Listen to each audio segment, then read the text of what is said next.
বয়স 58, আজও বলিউডের এলিজিবল ব্যাচেলর। তার ছবি মানেই হিট, বক্স অফিসে কোটি কোটি টাকার ব্যবসা।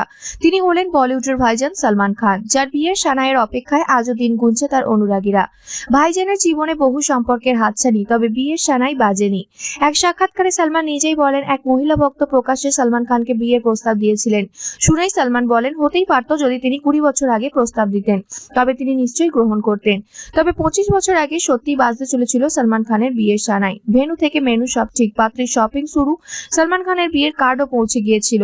সোশ্যালে একটাই প্রশ্ন, তবে বিয়ে করতে চলেছেন সালমান? আসলে পুরনো একটা ভিডিও ভাইরাল হয়েছে। সাল 1999, পাত্রীর নাম সঙ্গীতা বিজলানি।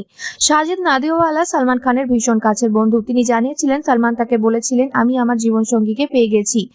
18 নভেম্বর বাবার জন্মদিনে বসছি বিয়ের পিঁড়িতে। ভাইজানের এমন কথা শুনে খুশি হয়েছিলেন সকলে দ্রুত ব্যবস্থা করতে থাকে, কিন্তু তাতেও কোনো লাভ হয়নি। বিয়ের ঠিক 5 দিন আগে সালমান খান জানিয়ে দিয়েছিলেন তিনি বিয়ে করবেন না।